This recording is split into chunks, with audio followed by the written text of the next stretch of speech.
Buenos días, soy Isabel Jerez Martínez, profesora de la Facultad de Educación de la Universidad de Murcia. Bueno, en primer lugar me gustaría agradecer a la organización del Congreso el permitirme participar. Voy a hablar de hibridación y confluencia discursiva contemporánea en Stranger Things, lectura, lectores y textos en las aulas actuales.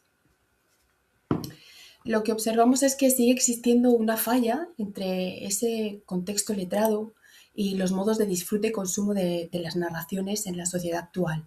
Lo que pretendemos mostrar es la necesidad de incluir en la cultura letrada todos los nuevos formatos narrativos que divergen y se expanden de manera transmediática y que también confluyen creando narraciones como esta de Stranger Things, donde hay una superposición de discursos que resuenan y que construyen la narrativa total.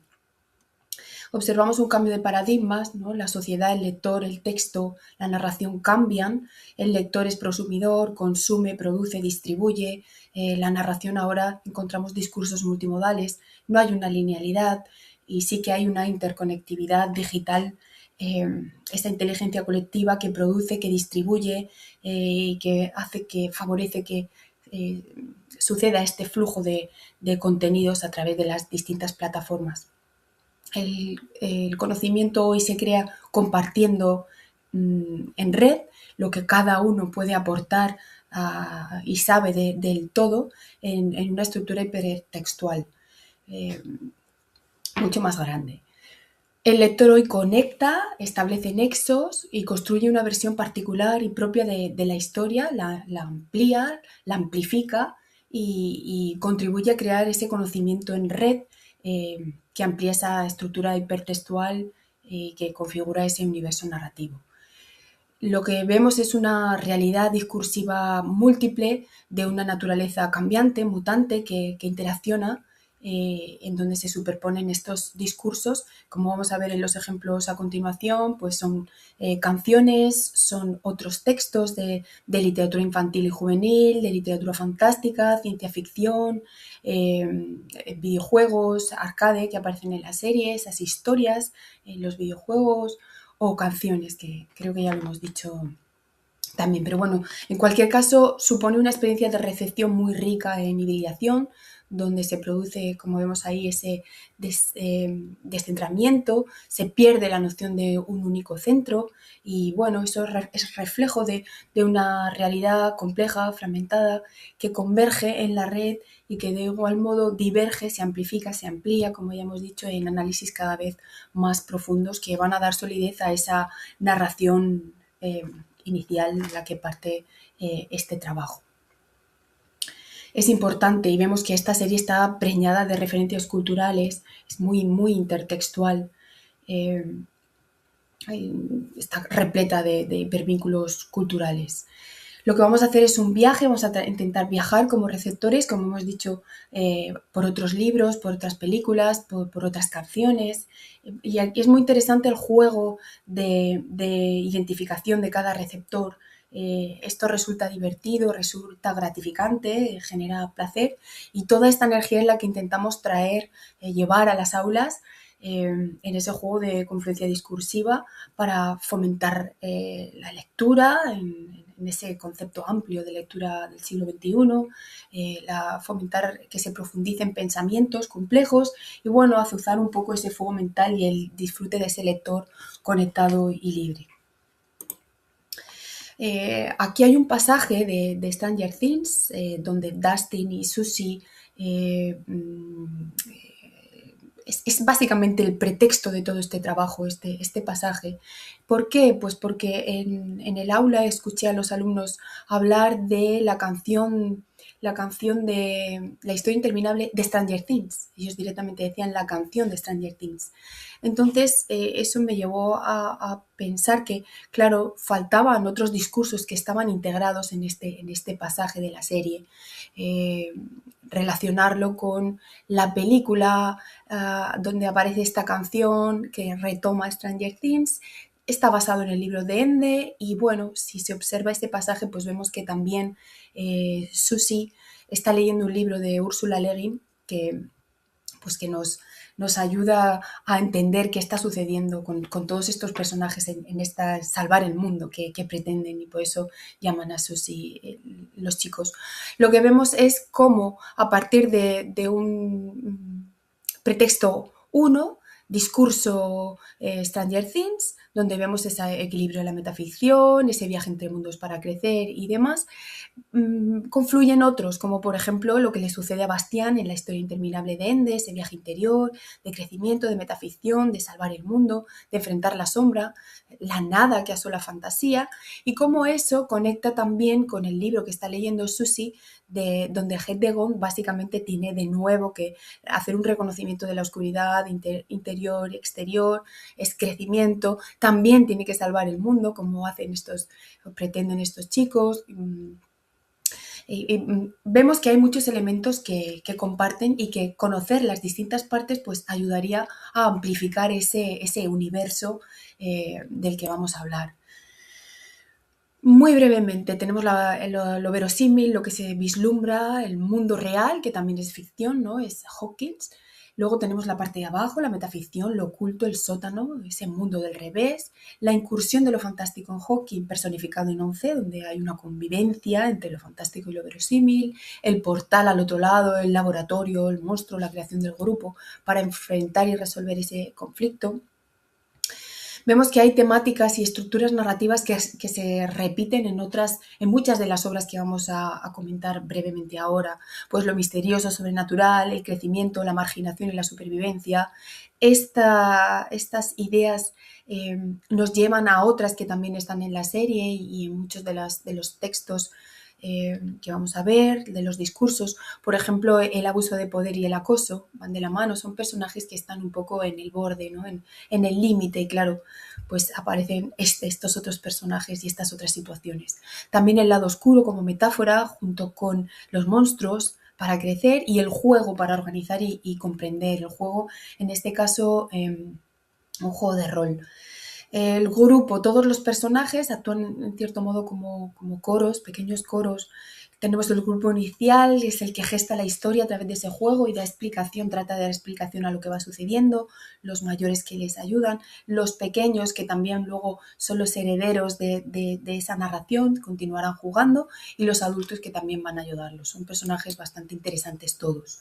La confluencia discursiva en este universo lo podemos ver en los discursos de la literatura infantil juvenil, fantástica, ciencia ficción, rol, música, cine y otras series pues muy breve, videojuego arcade y de género profundo. Vamos a intentar amplificar esto con algunos ejemplos. De literatura infantil y juvenil es inevitable hablar del personaje de Lewis Carroll, Alicia en el País de las Maravillas, ¿no? Los portales, la curiosidad que tiene este personaje, y que también ya inspirado en Pandora o inspirado en el relato de Barba Azul, esa curiosidad peligrosa, ese peligro y el crecimiento que van unidos. El juego como viaje, ¿no? Alicia en el País de las Maravillas, el juego de cartas, a través del espejo es un tablero de ajedrez, y bueno, en Stranger Things es un juego de rol que sirve como viaje. Aquí tenemos algunos ejemplos textuales de A través del espejo, concretamente uno donde vemos a Alicia como da ese paso de ir de un lado al otro lado, al salón del espejo, y donde habla pues de la niebla que encuentra, esa neblina que encuentra al otro lado, que es igual que vemos también en Stranger Things, en arriba y abajo. Bueno, las redes se incendian cuando aparece este personaje, se va desarrollando en las últimas temporadas, Holly, Wonderland, ¿no? Esa forma de vestir y esa pretensión del personaje que sí consigue de fortaleza y de aventura, que consigue desarrollar. Visualmente también en las paredes, en los cuadros, podemos encontrar referencias a Alicia en el País de las Maravillas de forma muy explícita, y también en las palabras maleta que utiliza Dustin y que utiliza Lewis Carroll en sus obras. Como discurso canción, pues Jefferson Airplane con White Rabbit, donde ese discurso textual también nos puede aportar información, toda esa trama y ese vínculo con esta obra de Lewis Carroll. James Matthew Barrie con Peter Pan también lo podemos relacionar, vincular, nos puede servir para amplificar este texto, este discurso audiovisual, esta serie de los hermanos Duffer. Aquí vemos en la imagen a Wendy relatando, narrando, fabulando a ese arquetipo de grupo, ¿no? Esos niños perdidos que están ahí deseando que ella les cuente cosas, les cuente historias. Entonces se muestra la importancia de la narración, de la narradora, del máster en ese juego de rol, los distintos personajes. Y también lo podemos vincular al final de la serie con Eleven, ¿no? Yo creo, cuál es el final de este personaje, ¿no? Con esa pregunta en la obra de teatro de Barry de ¿creéis en las hadas? ¿No? Y salvan a Campanilla y bueno, la importancia de la narración y qué sucede con Eleven al final.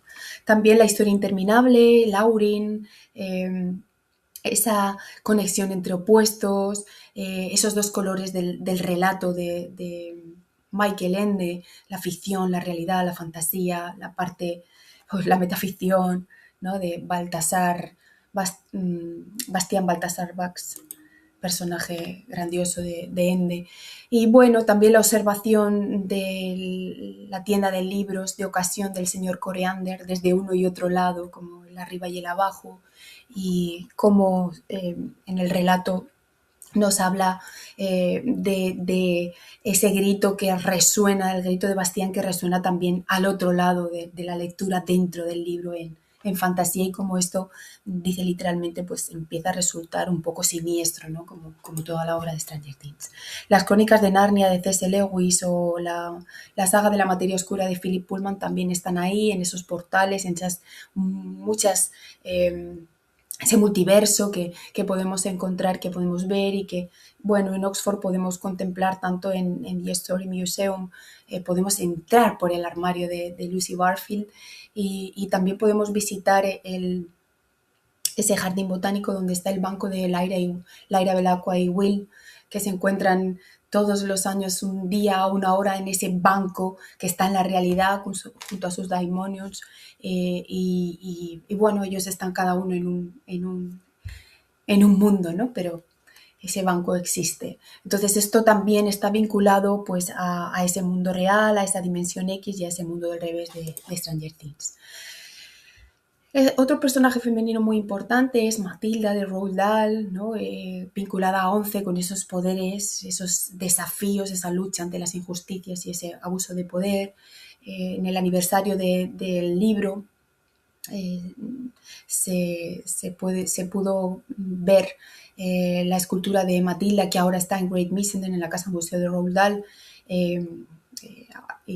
Aquí se situó en esta celebración frente a su némesis moderna, ¿no? de la heroína que podría ser Donald Trump y ahora sí que se mantiene solamente la de Matilda, pero esta idea de lucha contra la injusticia, de autodeterminación, de seguridad en las convicciones de fortaleza y de justicia que está tan clara en este personaje, también en el musical basado en la obra de Roald Dahl también se ve de manera muy clara la necesidad de crear la historia, de recrear la historia y de que cada uno tiene que cambiar su historia, ¿no? También la amistad entre la señorita Honey y Matilda, la amistad es algo que está muy, muy presente en la serie, todos los personajes, la amistad verdadera, la que es amable.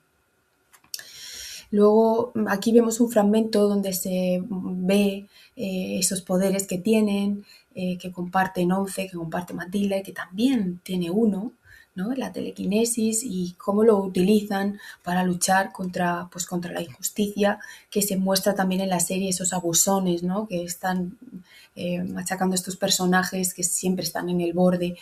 Ya tenemos la transmedia con este cómic de Norma Editorial basado en uno de los personajes que aparece en las primeras temporadas, que es Troy. Podemos viajar y conocer un poco más este personaje. Ana de las Tejas Verdes, la necesidad de hacerse preguntas también, de tener respuestas y de formular nuevas preguntas. Es interesante también para comprender la temporada 1 y 2 porque se leen fragmentos de la obra. las palabras mágicas, el ábrete sésamo, las mil y una noches, o un puente a Terabitia, ¿no? Un puente hacia Terabitia de Catherine Patterson, ¿no?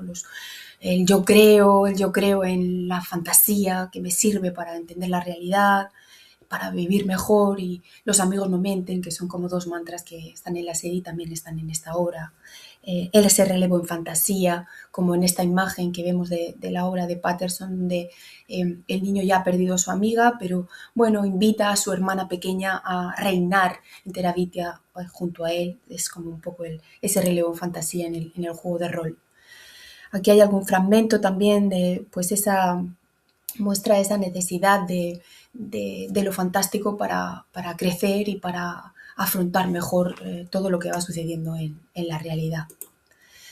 El cascanueces de Hawkman también, esos juguetes que cobran vida cuando llega Dustin en esa temporada 3 de un campamento, y son los juguetes los que le dan la bienvenida, luego ya sus amigos, o en este merchandising que ha sido tan potente con la serie, ¿no? Todos los niños de todas las edades jugando con los muñecos, ese juego simbólico de arriba abajo, los monstruos, los personajes de arriba, los personajes del mundo del revés.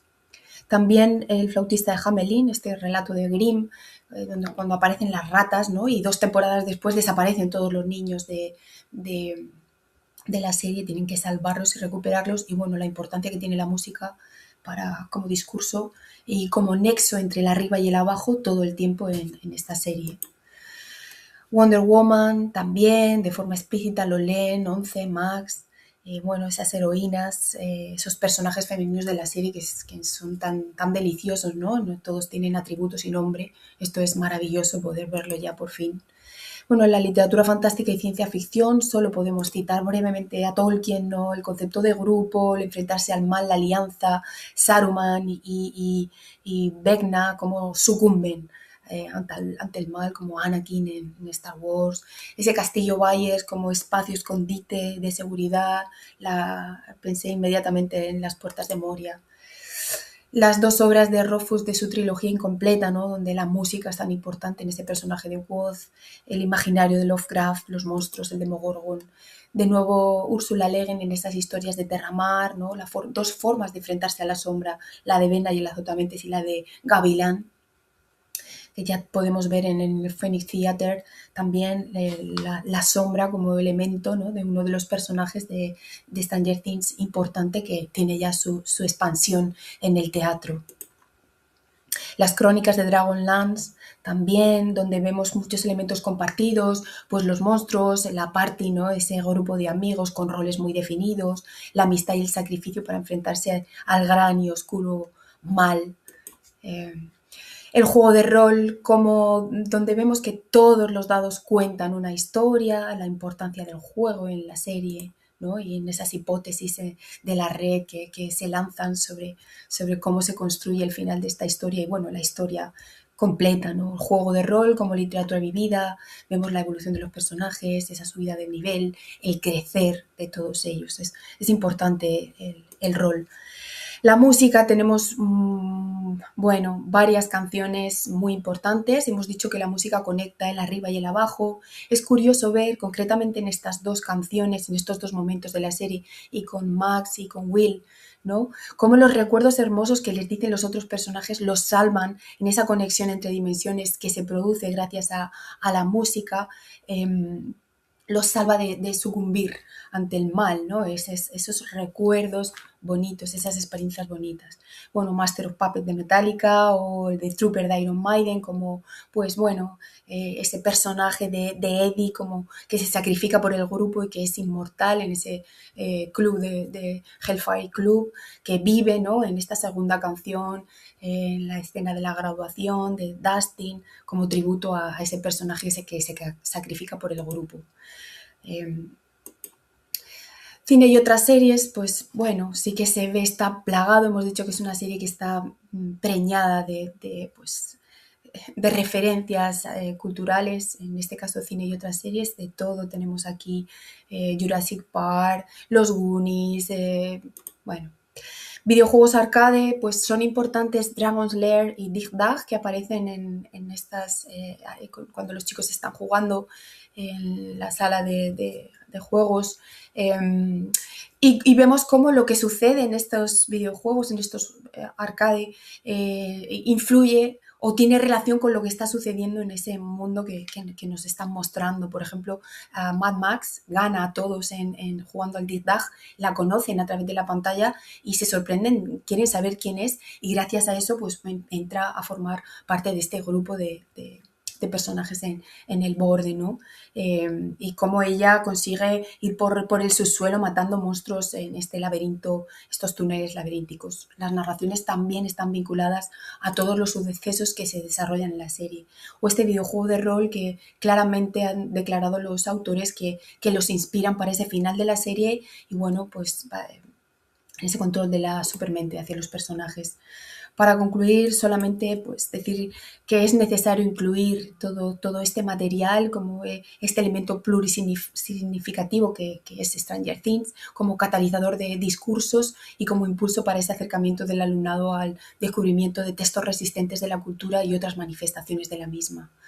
Nosotros como mediadores, como naves, como puentes, para acercarlos a este juego de desentrañar otros discursos o nosotros hacer este trabajo y presentarles los otros textos, puesto que les han gustado los personajes y las tramas que están vinculados con la serie que están viendo. Esa hibridación discursiva propia de la serie de Netflix como herramienta en las aulas para ese fomento lector, para ese crecimiento. Muchas gracias por la atención.